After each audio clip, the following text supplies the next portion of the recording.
teorema. Entonces, como siempre, estamos en esta situación, f definida sobre un abierto en un espacio vectorial normado en un espacio vectorial normado, y no pedir prácticamente nada sobre f, sino que simplemente de clase C0. Entonces, el resultado que enunciamos en la última clase es que la función f es continuamente diferenciable en U, sí, solo sí, ¿no es cierto? Las funciones de f a de xi, las funciones derivadas parciales que están definidas también de U, subconjunto de a valores en L de f, ¿no es cierto?, están bien definidas, o sea, existen,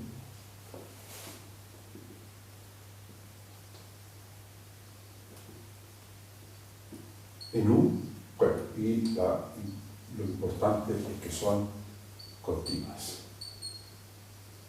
¿De acuerdo? Entonces, bueno, ese es el teorema.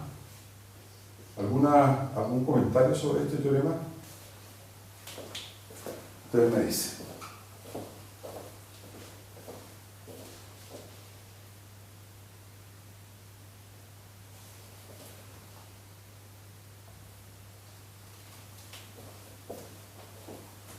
Bueno, un teorema que tiene un sí solo sí, para demostrarlo hay que demostrar primero la implicación hacia la derecha, por ejemplo, y después la implicación hacia la izquierda.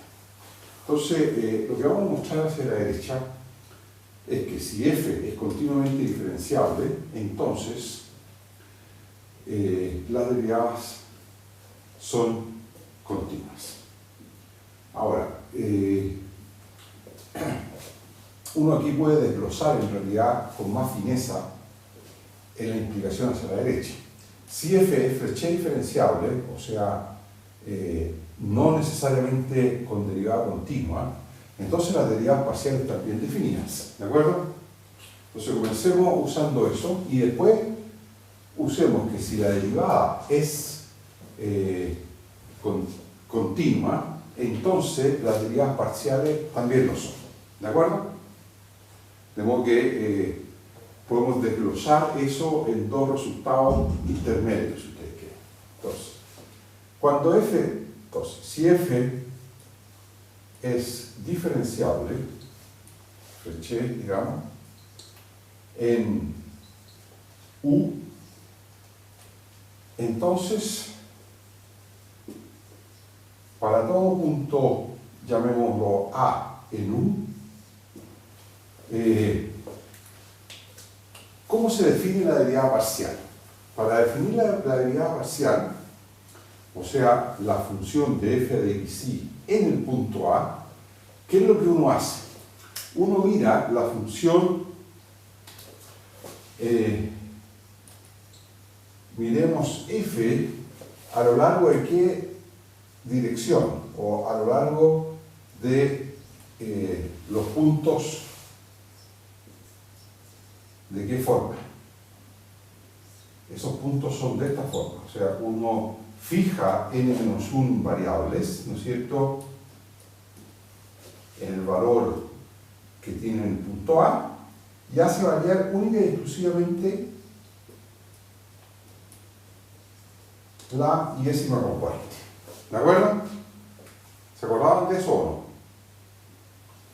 no? Y esto es lo que, por definición, estos puntos uno lo llamaba I sub i de xi. Y este I sub i es una aplicación afín, ¿no es cierto?, donde I sub i, ¿quién era? I sub i es la aplicación que toma un xi en E sub i, ¿no es cierto?, y porque este E en este teorema es E sub 1, tiene, al menos se pueden distinguir n variables, ¿ya? Entonces es un momento, y aquí tenemos a valores en f, ¿de acuerdo? Y este I sub i de xi es justamente este punto, y este punto nosotros lo descomponíamos como a, punto A, más otra aplicación que ahora es lineal, no afín, en el I sub I y iota sub I en el punto XY, donde esto de aquí era simplemente colocar ceros, salvo la posición XY, donde se pone, en la posición Y, donde se pone XY. Entonces, iota es una función lineal, I sub I, iota sub I es una función lineal, I sub I mayúscula es una función afín. Y bueno, entonces estas funciones son por supuesto continuas, Frechet diferenciable y nada, y bueno, está todo. Entonces, uno mira f a lo largo de estos puntos y deriva con respecto a xy, ¿no es cierto? Y eso es lo que uno le llama la derivada parcial, es decir, calcula esto. La derivada Frechet de f a lo largo de I sub I, ¿no es cierto?, en el punto A sub I. ¿Ya? Bueno, por definición, o sea, por la regla de la composición, ¿quién es esto? Bueno, eso es la derivada de f en el punto I sub I de A sub I, compuesto con la derivada de I sub I en A sub I. ¿De acuerdo? Bueno, pero ¿quién es I sub I de A sub I? I sub I de A sub I, perdón, aquí es la de xy menos A sub I. ¿Ya? Perdón. Entonces, I sub I de A sub I vale exactamente A, y la derivada de esta función I sub I, que es una función afín, tiene el primer término es nulo, después queda la derivada de iota sub I, que es ella misma. O sea, esto es iota sub I. ¿De acuerdo? Conclusión: cuando uno deriva la función f a lo largo de estos puntos con respecto a este parámetro o con respecto a esa variable, obtiene justo esto de acá. O sea, obtiene la derivada de f en A, ¿no es cierto?, bajo la hipótesis que f es diferenciable, compuesto con iota sub I. Bueno, ya esta derivada es lo que por definición hemos llamado, ¿qué cosa? La derivada parcial de f con respecto de xy en el punto A. ¿De acuerdo? Sí, dígame. Cuando está partiendo con la demostración y dice, entonces para todo A en Q, ¿qué Sí. dice? Miremos f. Ya, gracias. O sea, cuando digo miremos f es porque restringimos f. ¿Está claro? Sí. A puntos de esta forma. O sea, lo único que hacemos variar es ¿qué cosa? La iésima variable. ¿Está claro? Sí. Y cuando ustedes hacen variar exclusivamente la iésima variable, obtiene una función, ¿no es cierto?, f restringida a estos puntos, es una función que depende de una sola variable, que es la iésima. O sea, la iésima en este espacio producto de n espacios. ¿Ya? Y cuando ustedes derivan eso, por definición, eso es la derivada parcial de la función f con respecto a la variable x. ¿De acuerdo? O sea, en resumen, por definición, ¿quién es? Entonces, en resumen, ¿quién es la derivada parcial de f con respecto de xy? Entonces, para todo A en U, ¿quién es esto? Eso simplemente, la derivada Frechet de f en A, compuesto con iota sub I. Y bueno, esto por supuesto con un elemento de aplicación lineal de E sub i en f. ¿De acuerdo? ¿Está claro o no? Bueno, y ahora, hasta por el momento hemos usado solo qué hipótesis. ¿Profe? Sí, dígame. La I sub I no debería ir de E sub I en E.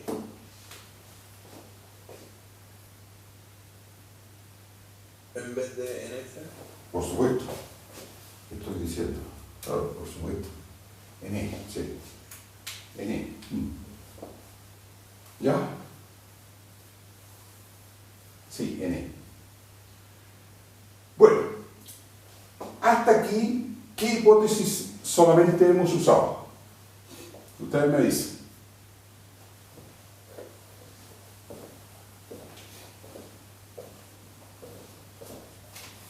Que es flecha diferenciable. Solamente. Y en realidad, en esta parte de la demostración, ¿qué cosa tenemos? Un poquito más, ¿no es cierto?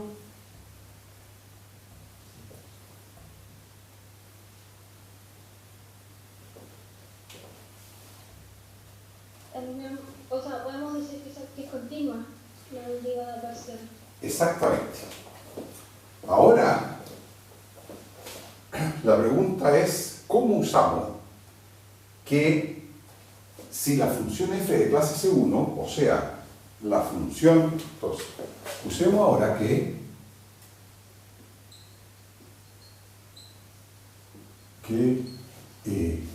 la función derivada fleché, o sea, df de punto, digamos, ¿no es cierto?, que a cada punto A hace corresponder de f en A, ¿no es cierto?, es continua,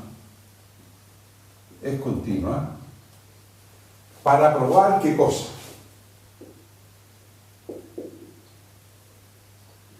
Para probar que la derivada parcial, o voy a poner la función derivada parcial, no la derivada parcial de un punto, ¿entienden? Probar que la función derivada parcial de f con respecto de xy en un punto también lo es. ¿Ya? ¿Está claro? Entonces, yo la pregunta que les voy a hacer es, ¿cómo probamos eso? A partir de esta formulita que está acá abajo.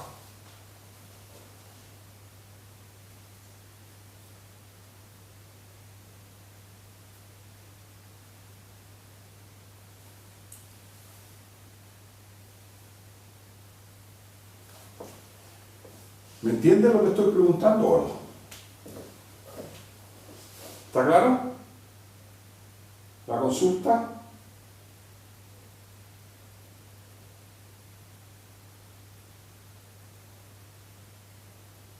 ¿Me escuchan? ¿Están pensando? A lo mejor con una ¿Puedo demostrar que se ha acotado, no? El operador. ¿Cuál? El operador de derivada parcial. La función. Sí. Esta es una función normalmente muy no lineal, digamos. ¿Ya? Bien.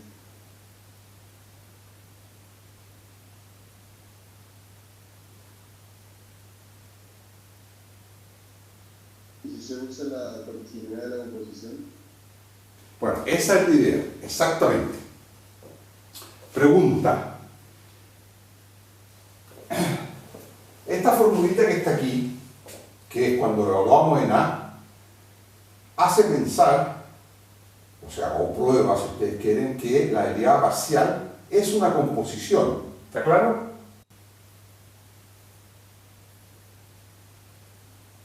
¿De quién?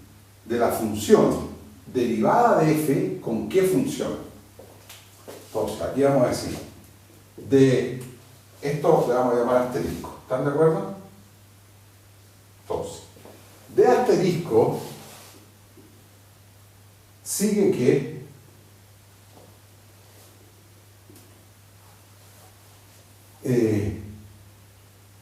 de la función de f de xy, esta función de punto, es la composición entre ¿qué funciones? Es la composición de ¿qué dos funciones? Ustedes me dicen, entre la función derivada Frechet, ¿no es cierto? Y una función que vamos a llamar, llamémosla h sub i, que iría de dónde en dónde. Que iría de L de EF en L de E sub i F, y que toma una aplicación lineal continua de ENF y le hace corresponder, ¿qué cosa? La composición con J sub i. O sea, lo que estoy diciendo, o lo que se ve a partir de asterisco, y que no es difícil de verlo, entonces esto es la función derivada parcial. ¿Quién es? Es la función derivada Frechet de f compuesta con esta aplicación h sub i en punto. O sea, esa, cuando... ¿Quién fue el que me dijo que usáramos la regla de la composición? ¿Me dan nombre, por favor? Javier. ¿Ah? Yo, Javier. Javier, ¿su apellido? Javier Santillán. Sandrillán. Ya, perfecto. Entonces, Javier, mire, ¿esa es la composición que usted estaba viendo o no?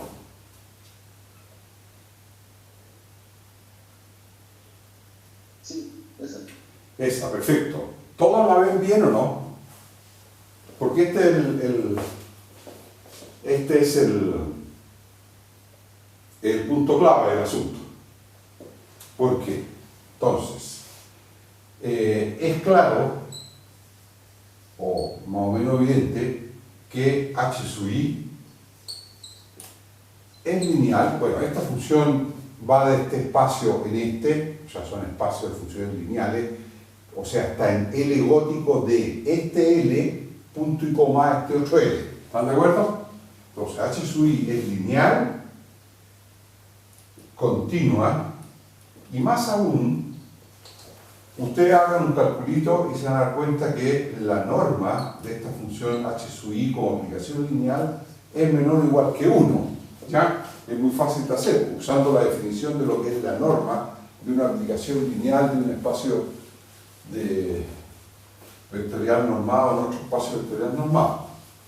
Entonces, y como es continua, y está compuesta con esta otra, y entonces, ¿qué podemos concluir?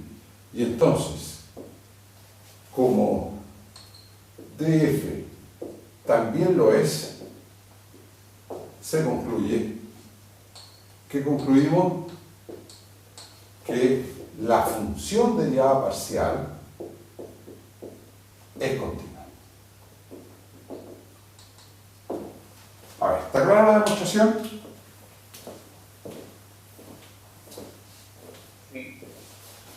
Consultas, porque está más o menos, o sea, no es tan evidente, digamos, no sé si se dan cuenta, ¿ya? Yo no tengo claro por qué h sub i es continua y de norma. Porque, mire, calcule usted, ¿cómo se calcula la norma de una aplicación h sub i? ¿Lo hacemos? Un poquito, o sea, empecemos a hacerlo y ustedes siguen después, ¿ya? La norma de la aplicación h sub i, ¿a qué es igual? Es el supremo de las normas de qué cosa? De h sub i de phi partido por la norma de phi cuando phi recorre el espacio L de F. ¿Están de acuerdo? Y es phi distinto de 0. ¿No es cierto? Y esta norma, por supuesto, tiene que ser la norma en este espacio. ¿Ya? Y la norma de phi es en este espacio. O sea, son otros supremos, digamos. Pero bueno,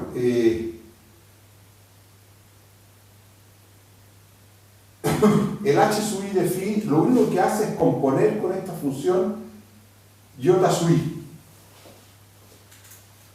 Bueno, y ustedes sigan ahí y se van a dar cuenta que esto es bien trivial, digamos, o sea, bastante simple. ¿Ya? Escriban quién es esta norma y escriban quién es h sub i de phi, que es phi compuesto con phi sub i. Y la norma de esto es más chica que la norma del de abajo.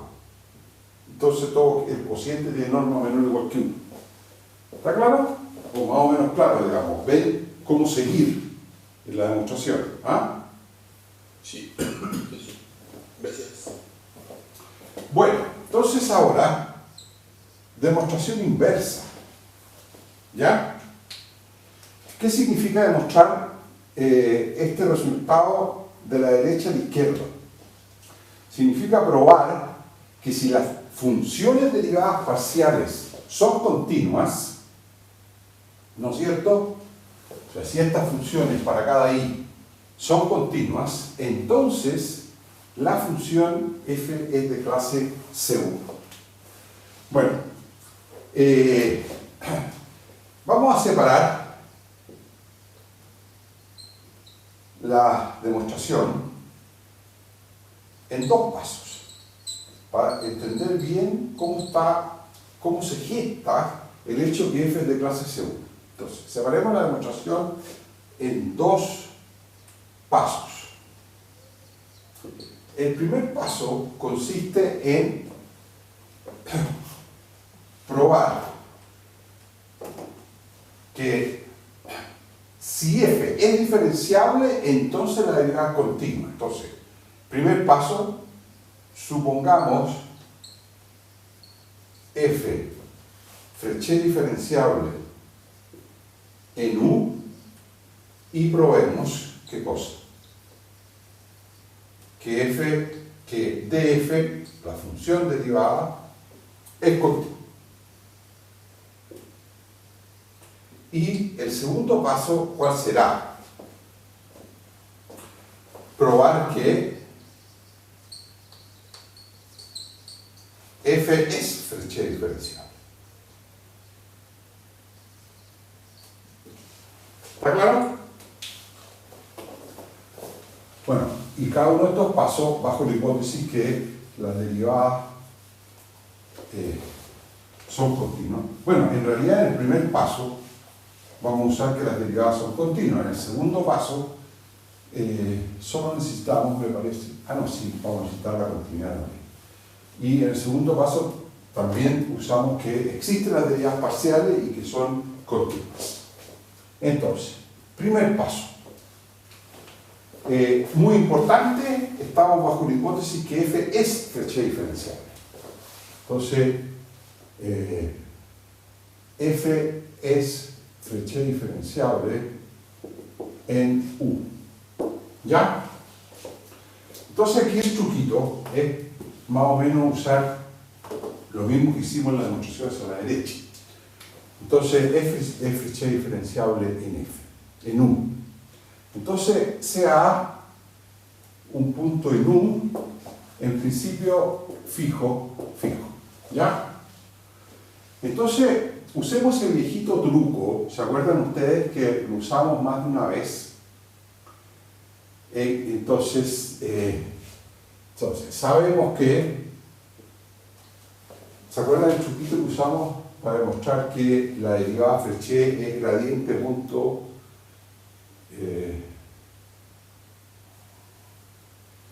la derivada Frechet en la dirección h es gradiente de f punto h? Entonces, sabemos que la aplicación de identidad en E se podía escribir como qué cosa, ¿se acuerdan?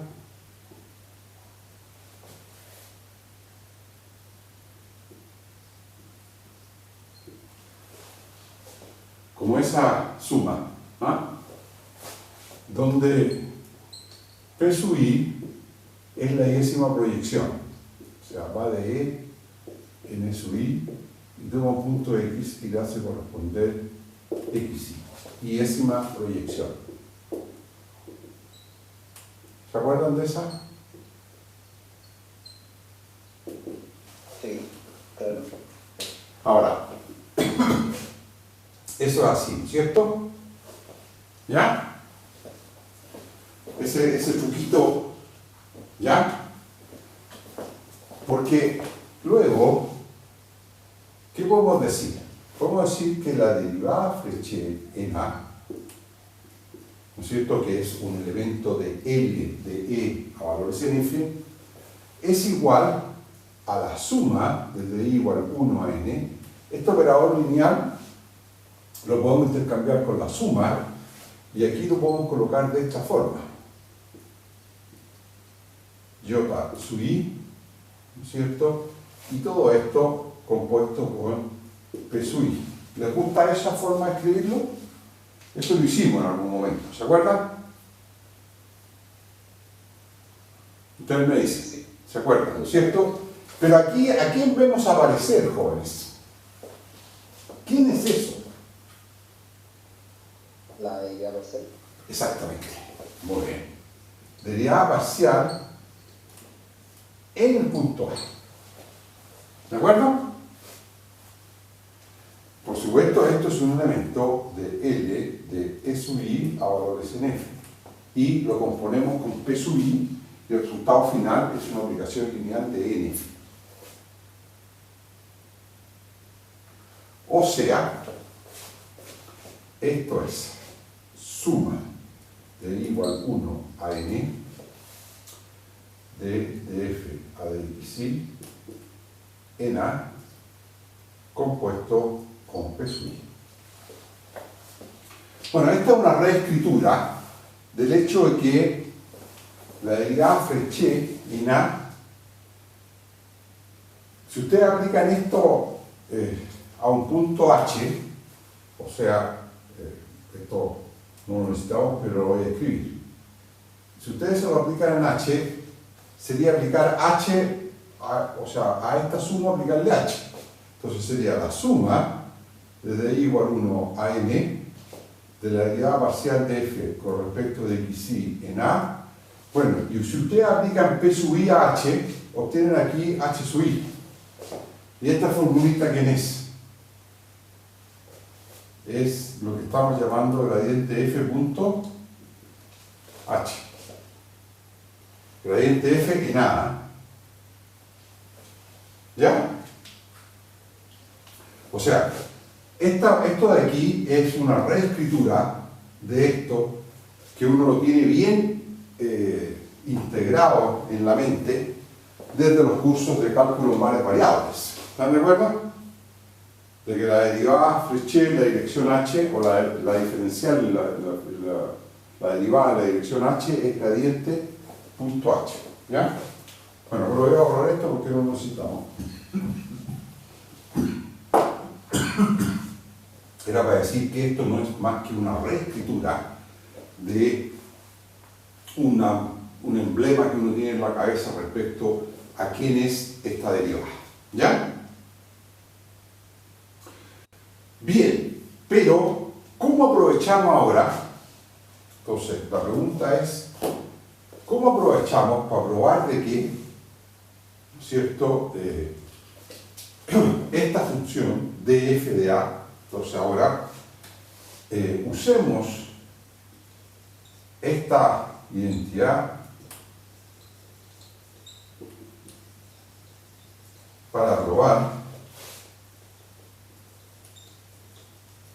que si la función esta es continua, las derivadas parciales son continuas, si de f de x I igual 1 a n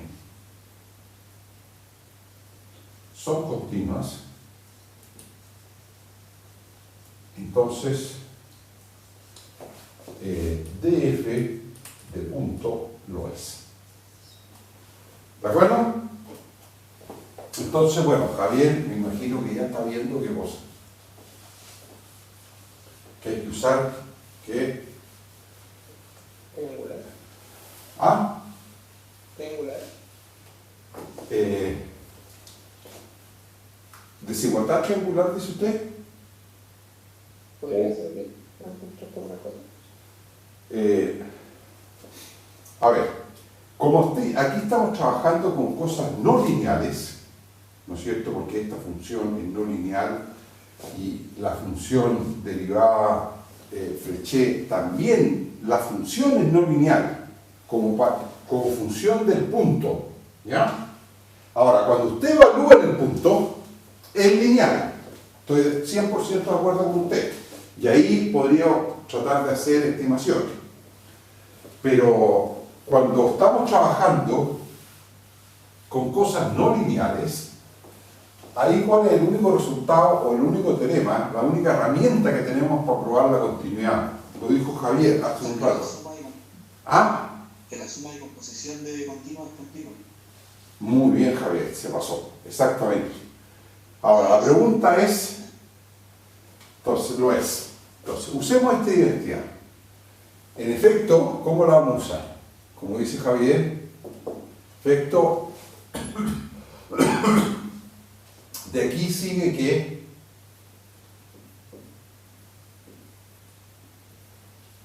la función de f de punto es una suma de ¿qué composiciones?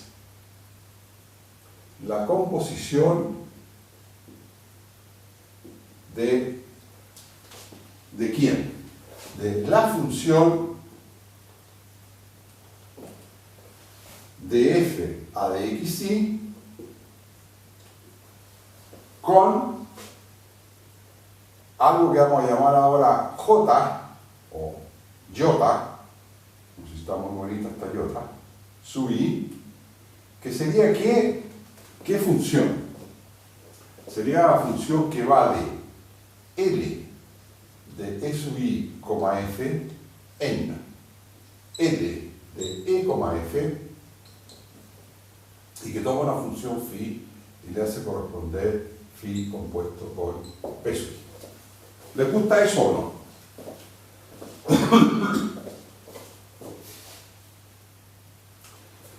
¿Quieren que lo escribamos? Es decir, la función derivada parcial, o sea, derivada Frechet, de punto, ¿quién es?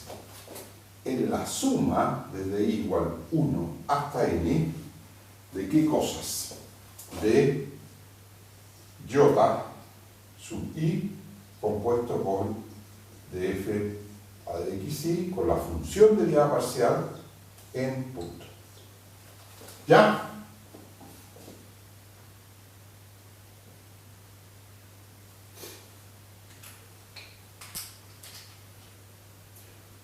Bueno, y de aquí ¿qué concluimos? Ahora, es claro que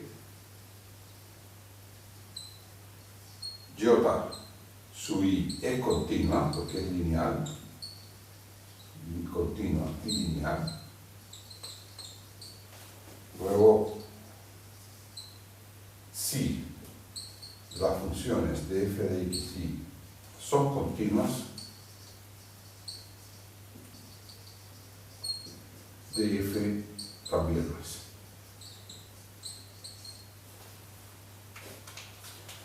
Bueno, y ahí terminaríamos el paso I, que demostramos qué cosa. De que la derivada Frechet de existir, o sea, si suponemos que es diferenciable, entonces necesariamente es continua. ¿Está claro? Ustedes me dicen, si tienen dudas, consultas, comentarios.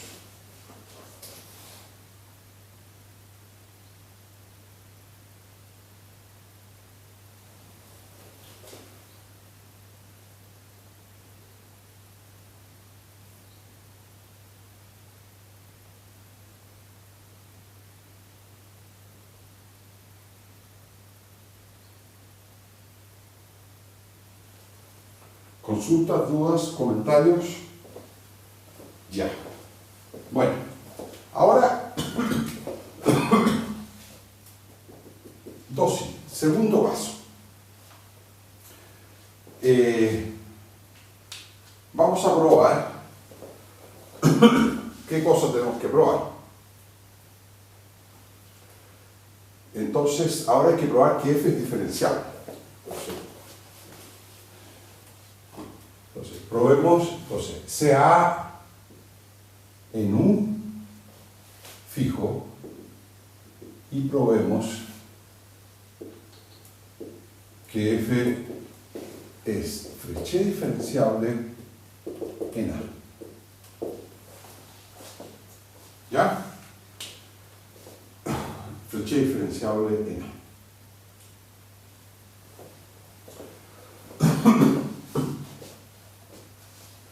Bueno, entonces para eso la demostración es bastante, entre comillas, simple. Entonces vamos a definir la función g de x, que va a ser f en x menos f en a menos la suma de igual 1 a n de las derivadas parciales en a por xi menos a sub i.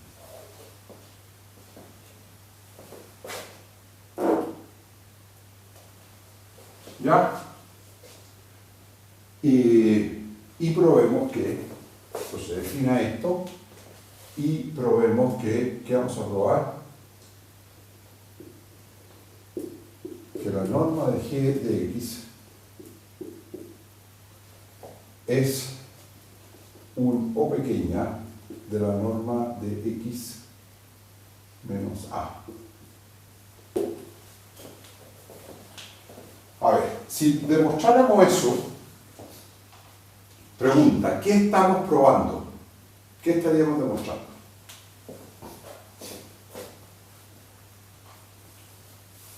Que f es Frechet diferenciable.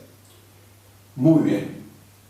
Es Frechet diferenciable en el punto A y más aún, ¿qué hemos probado? Que su derivada Frechet, ¿quién es? La suma que sale ahí, la suma parcial. Es la suma de las derivadas parciales, o sea, la derivada en la dirección h o punto x menos a es exactamente la suma de i igual 1 a n de las derivadas parciales por xi menos a. ¿Está claro o no?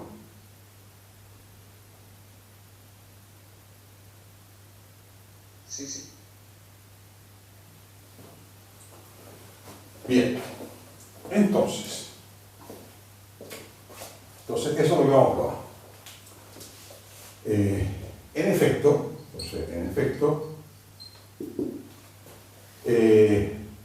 es claro que G posee o existen sus derivadas parciales y que ¿quién es la derivada de g a de xi? Bueno, en el punto x, ¿no es cierto?, es simplemente la derivada parcial de f a de xi, ¿no es cierto?, en x menos, bueno, esto es constante y de aquí, por la regla de la cadena, eso sobrevive exclusivo, como este término tiene todas las derivadas parciales, no voy a poner i a esto, le voy a poner k mejor, la derivada k'ésima menos, entonces aquí sobrevive solo el término de f de xk en el punto A. ¿Está claro?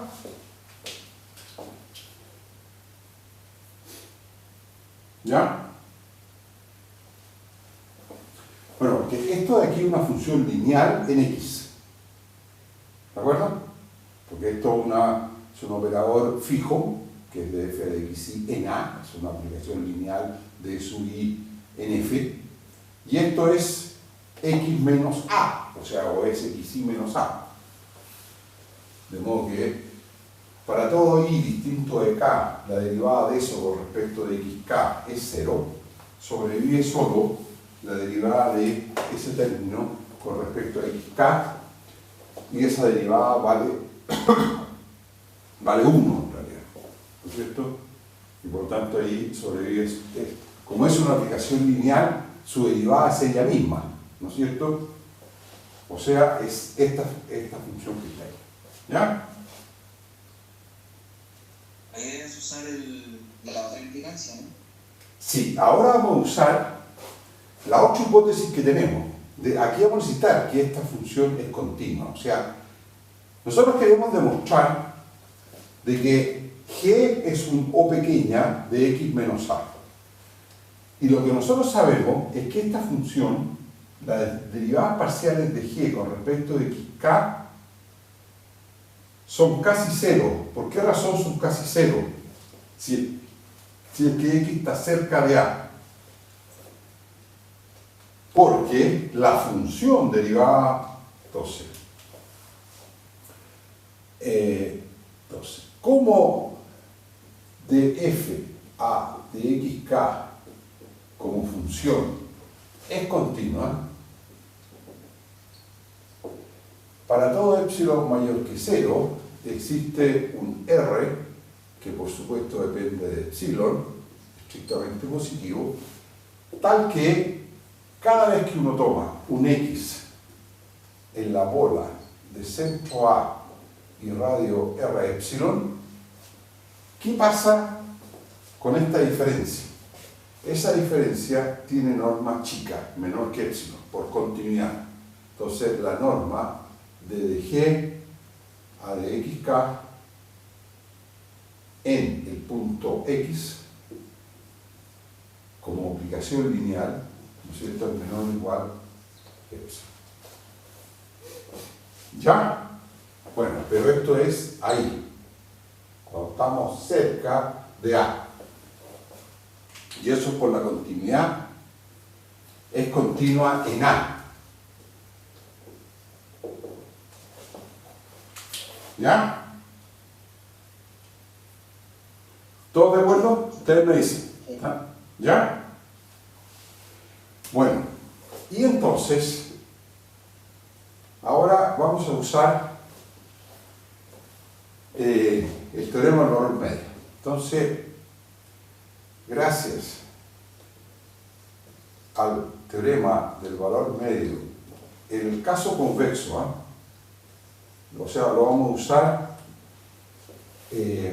para la función g restringida a cada una de las rectas estas i sub i, o sea, con las derivadas parciales, y lo vamos a usar dentro de esta bola, ¿de acuerdo?, que es un convexo. Se tiene, entonces, lo que vamos a tener es lo siguiente. La norma de g de x la vamos a mayorar por desigualdad triangular de manera un poquito astuciosa, pero útil y eficiente. Lo vamos a escribir como g de x1, a sub 2 hasta a sub n menos g de a, o sea, a sub 1 hasta a sub n, g de a sub 1 hasta a sub n, entonces, más norma de g en x1, x2, y después ponemos a3 hasta a sub n, restamos g de x1, a2 hasta a sub n, ¿ya? Sumamos norma de g en, ahora, x1, x2, x3, y aquí sería a4 hasta a sub n, ¿ya? Restamos este, o sea, g en x1, x2, a3 hasta a sub n, norma, más, y el último término, ¿no es cierto?, sería cuando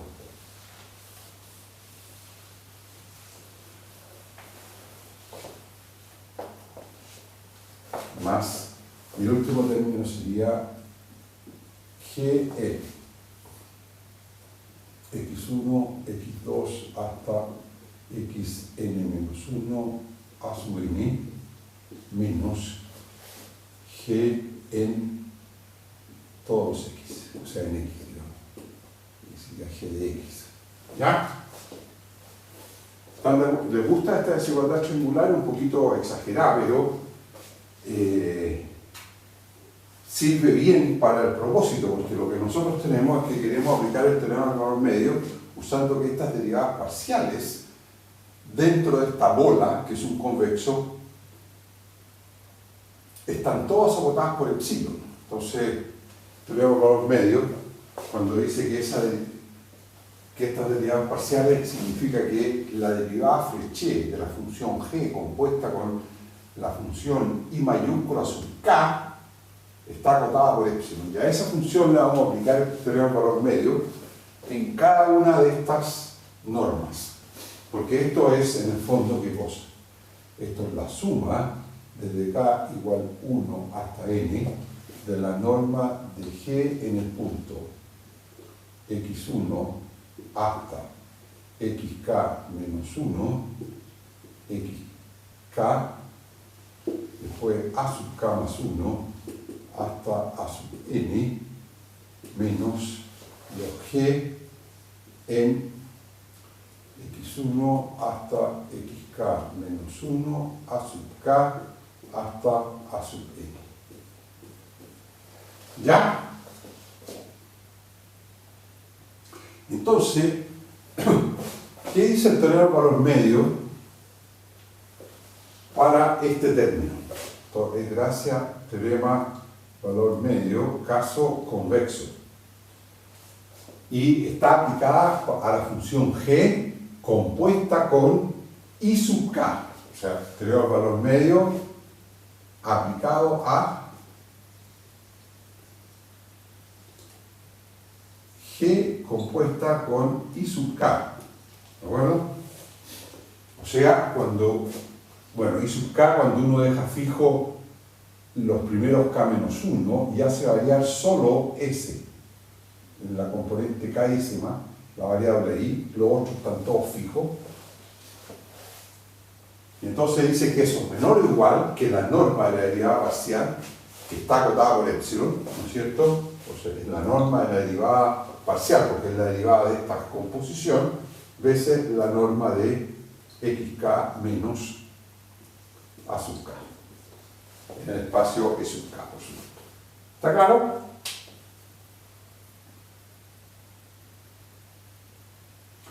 Y bueno, si uno suma sobre k, ahora, esto es menor o igual que epsilon, n veces la norma de x menos a.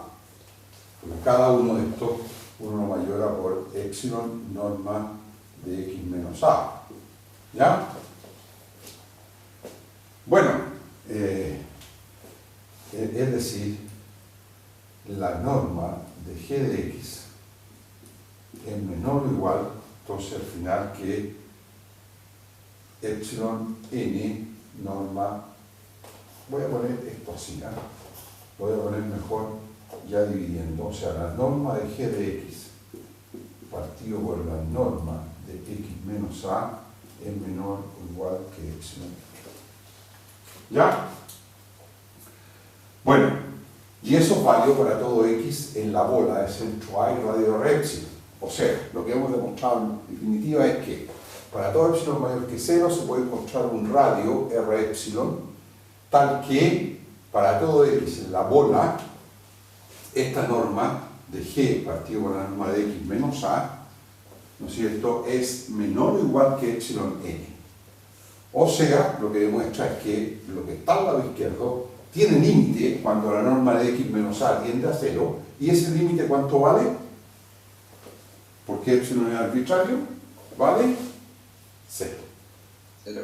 Cero, exactamente. O sea, esto completa la demostración. ¿Está claro o no? O sea, demuestra que la norma de g de x es una O pequeña de norma de x menos a. Bueno, ¿qué les pareció la demostración? Creo que podemos ir a un pequeño break, ¿ya? Y... Profe, sí, dígame. tengo una pequeña duda antes del break. Por supuesto, Cuando claro. dice la desigualdad, Ya, ya como que hizo un Nikita y pone con los términos como entre medio, sí. pero no quedaría como un G de A como sobrando entre comillas, Que va a cero. que avance. Claro. Sí, pues G de A vale 0. Ya, Sí, sí, sí. G de A vale 0. eso es. ¿Ya? Cero por ya. Construcción. Por definición de G. Por definición de G. ¿Ya? Sí, lo voy a poner aquí mejor. ¿Ah? Tiene absolutamente toda la razón. Usted que ya no lo dije de manera bien explícita. ¿Ah? Eso es. ¿Más consultas?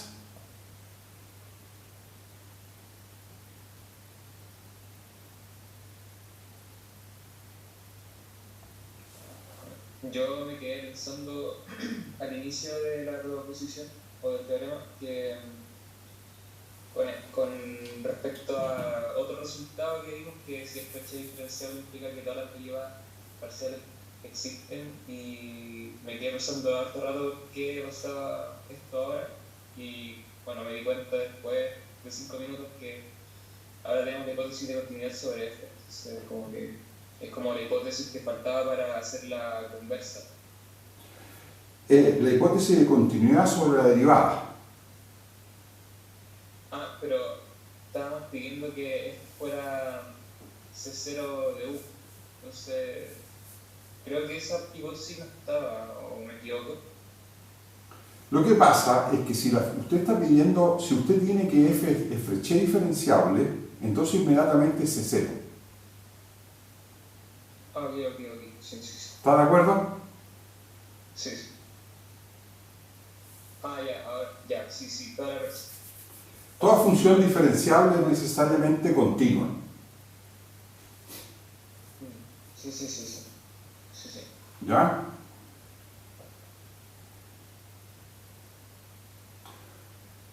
Bueno, ustedes me dicen si tienen más consultas y podemos pasar al break. Hoy día vamos a hacer un break corto porque me gustaría ver si lográramos por lo menos comenzar a avanzar en la demostración de la segunda aplicación.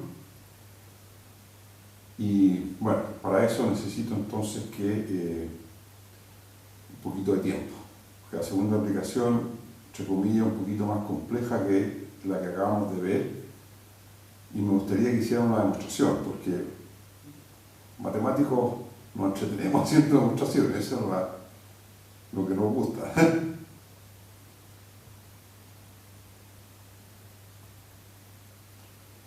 Bueno, entonces vamos con este break corto.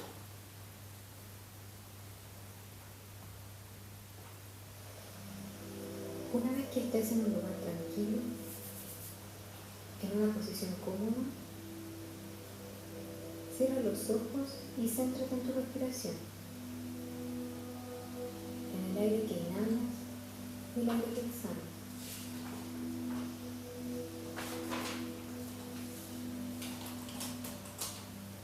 Céntrate ahora en tus latidos, en su ritmo.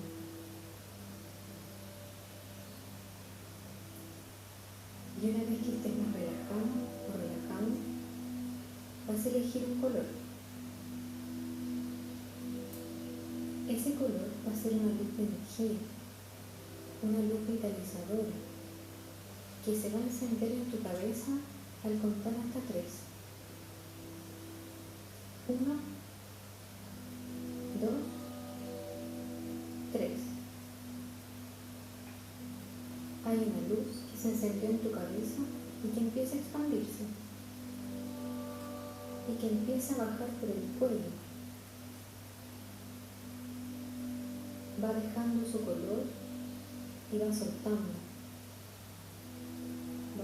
las tensiones y sigue bajando. Llega a los hombros, a los brazos, los relaja y llega a las manos. Se mete por cada uno de los dedos.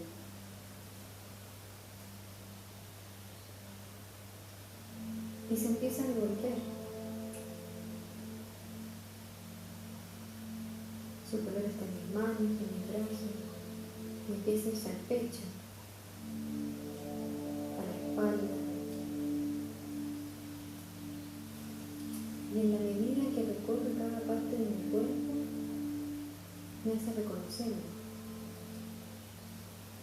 me hace revisarlo, me hace consciente de todas esas partes. ¿Qué estoy sintiendo ahí donde aparece la luz? Pasa también por mi zona genital y baja por mis piernas.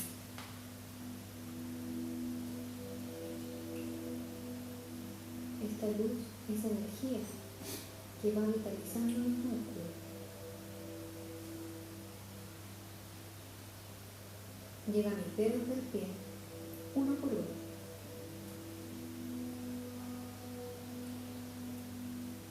Está en todo mi cuerpo. Todo mi cuerpo tiene el color de la luz.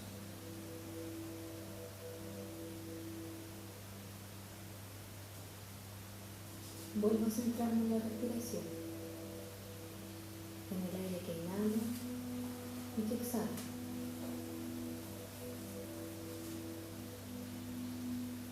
Vuelvo a centrarme en mis latidos, en su ritmo.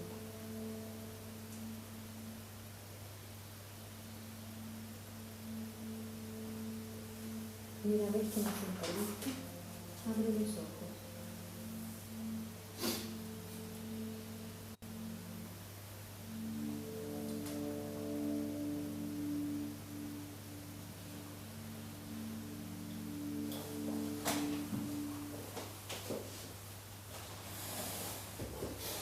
Bueno, ¿qué tal?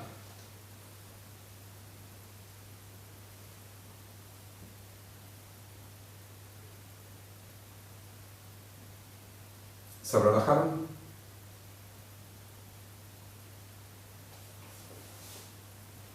Quizás mucho, ¿no? Fue muy bueno. Estuvo bueno, ¿eh? Perfecto. Bueno, entonces pasemos ahora a ver la segunda aplicación.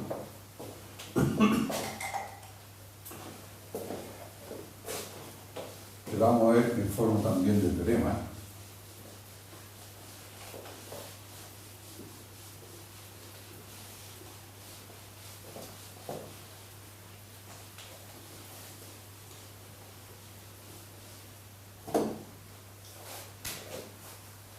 Y este teorema entonces va a dar condición, criterios de convergencia uniforme. Entonces, el espacio E va a ser un espacio vectorial normado. U va a ser abierto, y aquí hay una hipótesis que después vamos a tratar de relajar. Por mientras le vamos a pedir que sea convexo. U abierto convexo en E, y entonces sea, y F vamos a suponer que es baja, o sea, un poquito más que lo usual. Normalmente estamos pidiendo exclusivamente espacio vectorial normado, pero ahora vamos a pedir baja. Entonces, sea Fn de U, subconjunto de E en F, una sucesión ahora de funciones, por supuesto no lineales, entonces de funciones Frechet diferenciables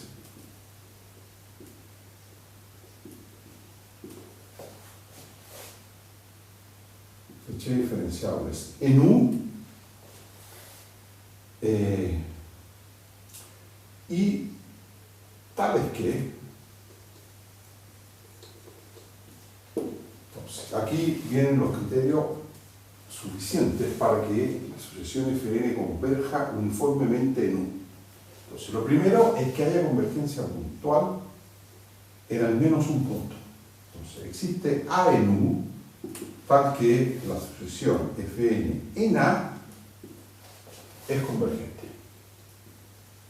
Convergente, por supuesto, en F. ¿Ya? Y la segunda condición es que la sucesión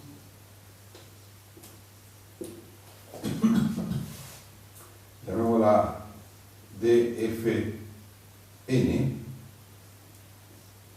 o denotemos simplemente Fn', de manera más simple, notación más trivial. La sucesión de la derivada Frechet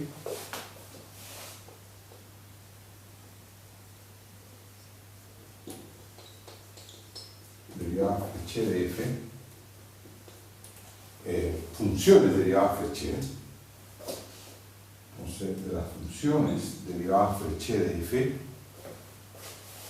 entonces la sucesión converge uniformemente, hipótesis fuerte, uniformemente en U a una función límite que vamos a llamar G.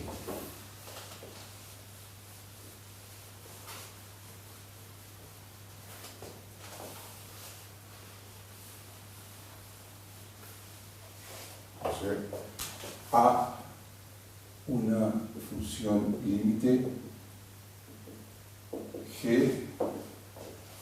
de U subconjunto de E en L de E.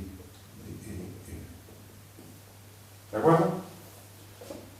Bueno, estas funciones Fn' son funciones de U subconjunto de E en L de F.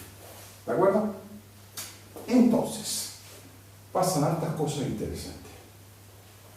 Entonces, para todo X en U, la sucesión Fn de X, o sea, no solo en el punto A, sino que en cualquier A, esta sucesión es convergente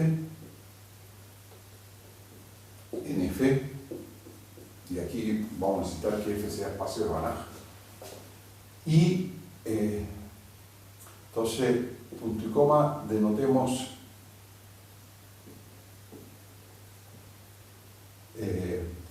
F de X, el límite. Bueno, esto define entonces una función F, ¿no es cierto?, como el límite de lo Fn de X. Eso es lo primero. Bueno, además, la sucesión Fn converge a F uniformemente sobre toda parte acotada, sobre los acotados, sobre toda parte acotada de U. Quizás no en todo U hay convergencia uniforme, pero sobre toda parte acotada de U hay convergencia uniforme. F es continua en U. Y por último, F es Frechet diferenciable en U.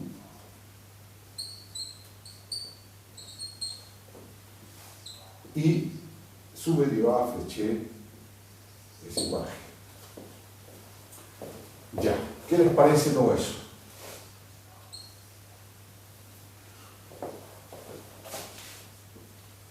Está fuerte. Está fuerte, ¿eh? Sí. Esto requiere una demostración, no podemos dejarlo pasar así como así. Ahora, lo más interesante es que después, además, nos vamos a desligar y superar esa hipótesis de que el conjunto U tenga que ser convexo. Y lo vamos a generalizar a U conexo, o sea, el resultado es cierto sobre los U que no son conexos, pero sobre cada uno de sus componentes conexos. Es cierto. ¿Ya? ¿Profe? Sí. Dígame. La F de la convergencia usual de 1 es la misma que la F de la convergencia usual. Sí, es la misma. Mayúscula y con minúscula. Sí, es la misma F, claro. No, es la misma F. Sí, esta F de aquí es minúscula. Tiene pinta de mayúscula en realidad.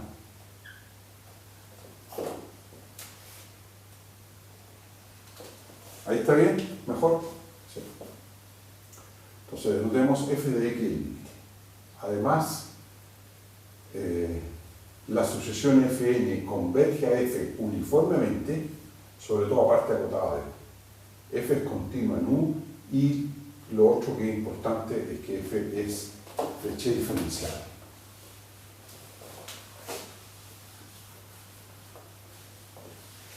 Bueno, creo que en los minutos que quedan los vamos a destinar a comenzar a mostrar este resultado.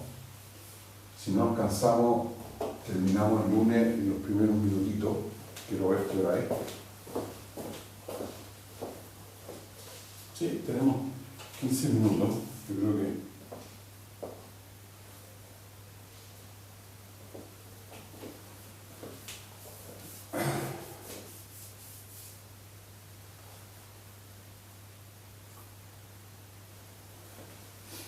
Bueno, entonces, demostración.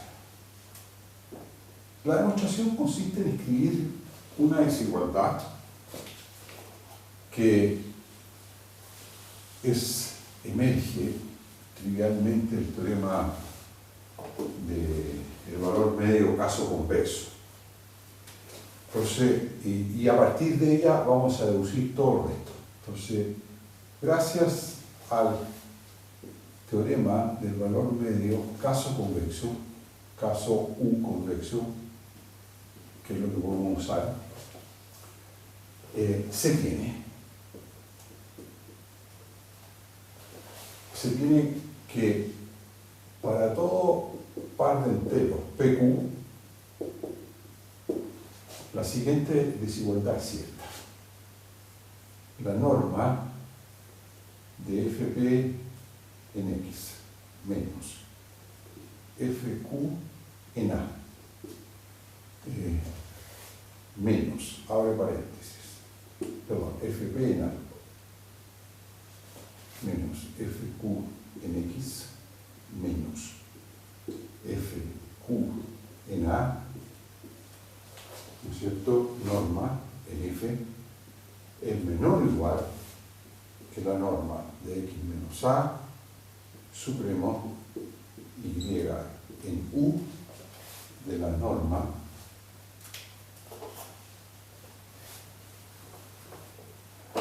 de la derivada de Fp en Y menos la derivada de Q en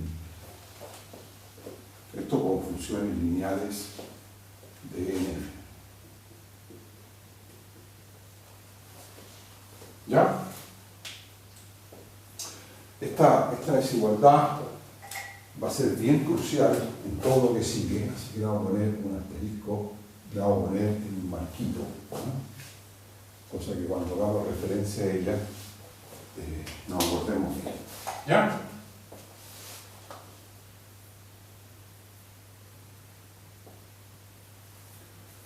Ahora, esto es cierto, cualquiera sea el X, cualquiera sea el A, en U. Porque si uno toma X y A en U, el trozo XA o el intervalo AX o el intervalo XA de las combinaciones convexas entre ambos siempre está en U, porque U es convexo, estamos en el caso convexo. ¿Están de acuerdo?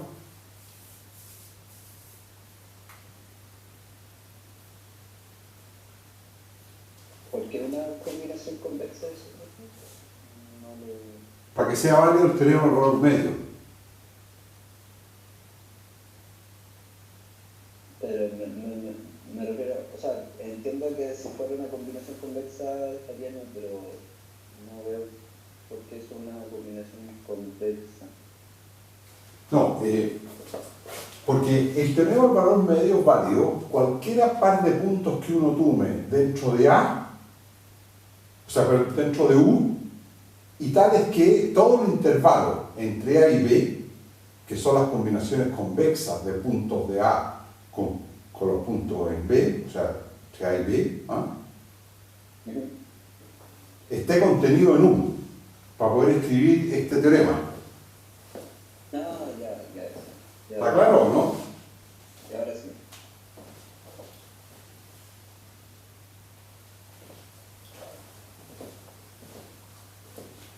Entonces, quizás, si ustedes quieren, para todo X en A en U, como el intervalo A, X está contenido en U, entonces el teorema del valor medio permite escribir esta desigualdad. Uno escribe el teorema del valor medio para la función f sub p menos f sub q. ¿Está claro? Entonces, la función f sub p menos f sub q en x menos f sub p menos f sub q en A es menor o igual que la norma de diferencia de los dos puntos por el supremo de la derivada de esa diferencia de funciones en un punto y en todo. ¿Está claro?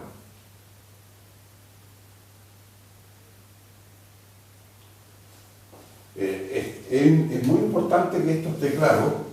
¿Por qué razón? Porque de ahora en adelante empezamos a usar esta desigualdad en todos los sentidos y de todas las formas como a ustedes se les puede ocurrir. ¿Ya? Entonces, si uno no se ha convencido 100% que esta desigualdad es un resultado directo del teorema del valor medio y que es la escritura más simple del teorema del valor medio en este caso, le va a quedar una duda permanente en todo el resto de la demostración. ¿Está claro o no?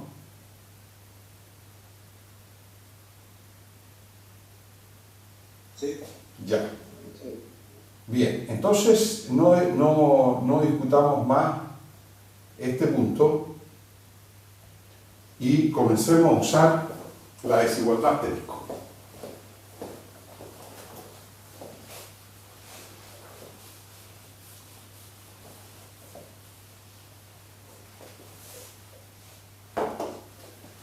Ahora, entonces, gracias a Dossi, ¿qué decía Dossi? La hipótesis Dossi. Dice que la sucesión de derivada Frechet de la función f, de la sucesión fn, converge uniformemente a la función g. Por lo tanto, en norma la convergencia uniforme, que es la norma de este espacio, ¿qué podemos decir de este supremo cuando P y Q tienden a infinito? Entonces, el lado derecho, muy bien, el lado derecho tiende a cero cuando P y Q tiende a más infinito. ¿De acuerdo? O sea, si ustedes en esta desigualdad asterisco hacen P y Q tender a infinito, el lado derecho tiende a cero. ¿De acuerdo? Tiende a cero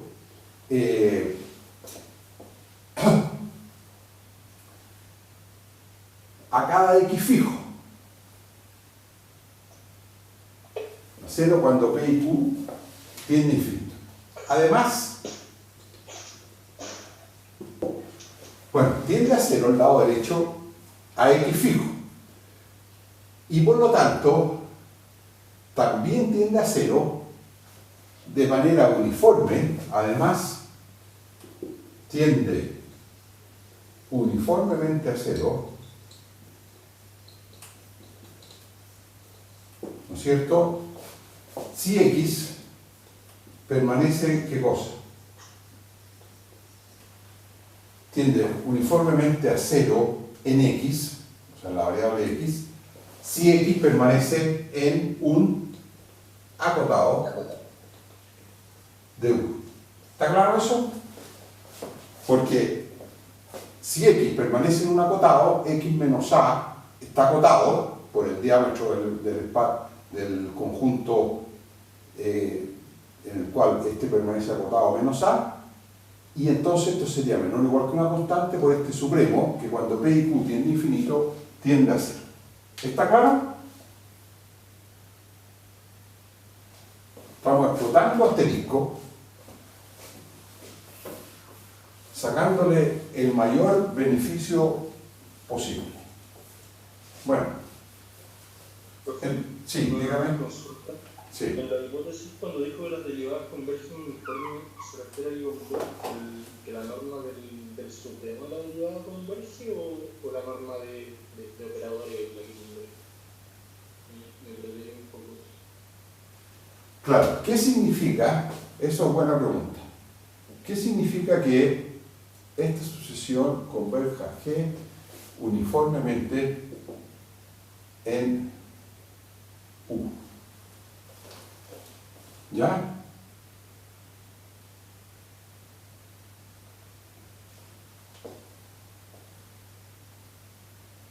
Significa que el sub con Y en U de la norma de Fn' NY menos G de Y como elementos de L de F, que es otro supremo, digamos, esto converge a cero cuando n tiende a infinito. ¿Ya? Y significa que esta sucesión, ¿no es cierto?, es de Cauchy. ¿Ya? Claro. Y si esta sucesión es de Cauchy en este espacio, significa que este supremo, cuando P y Q tienden a infinito, también tiende a cero. ¿Ya? Sí, sí. Perfecto. Gracias. Perfecto. Bien. Sigamos sacando provecho a la desigualdad asterisco. Ahora bien, ¿qué sabemos del punto A? Yo aquí puse, este A es el A de la condición IA, para todo XA en U. Entonces, sea ahora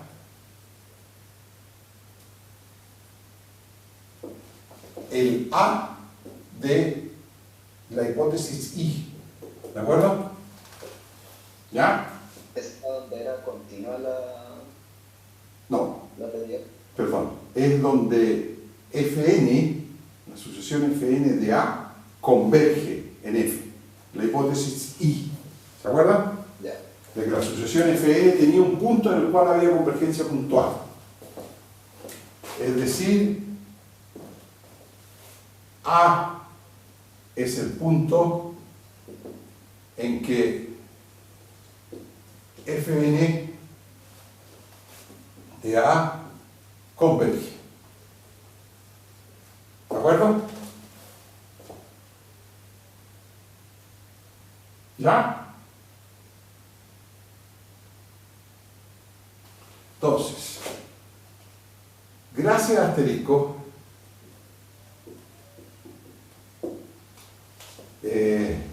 sigue que cuando hacemos P y Q tender a infinito, ¿qué pasa con este término? ¿Profe? Sí. Tengo una duda como Yes. terminología. Sí. ¿A qué se refiere con que converge uniformemente a cero en X si es que la convergencia uniforme no tiene que ver con puntos como... En la variable X me refiero. O sea, sí, esa es buena pregunta también. El lado derecho es una función de X. Sí. Una función real de X. Sí. Entonces, tiende a cero como esta función real de X tiende a cero como función de X. Ah, perfecto. Entonces, a ver, espérense. Voy a poner no en X. Tiende uniformemente a cero como función real de X. ¿Ya? Muchas gracias. Si X permanece en un acotado, porque si no, esta cantidad de aquí, ¿no es cierto?, podría explotar. Si es que X vive en una cosa que no es acotada. ¿Ah? ¿Está claro? Bueno, lo que es importante es que, gracias a asterisco, ¿no es cierto?, sigue que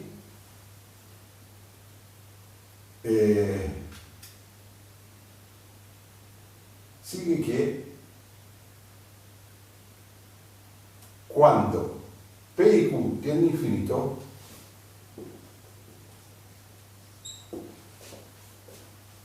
la norma de Fp de X menos Fq de X tiende a cero. Tiende a cero. ¿Está claro? ¿Por qué razón? Porque, bueno, el lado derecho, si X fijo, el lado derecho a X fijo tiende a cero, y si hacemos P y Q tender a infinito, este término y S se van a cero por la convergencia puntual en el punto A, y entonces este menos S en norma tiende a cero. ¿Está claro? Además, esta convergencia es uniforme. Ahora voy a poner en X, en X, si X permanece como en una parte acotada de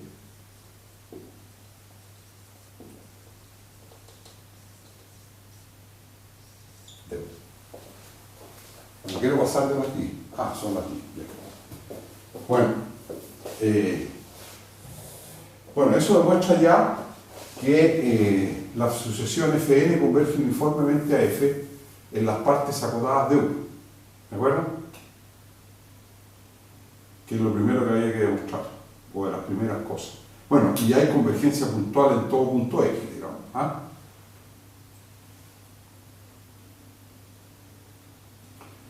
Bueno, el lunes entonces vamos a completar la demostración de esto y comenzamos con el teorema de Sar. ¿Les parece? Consultas.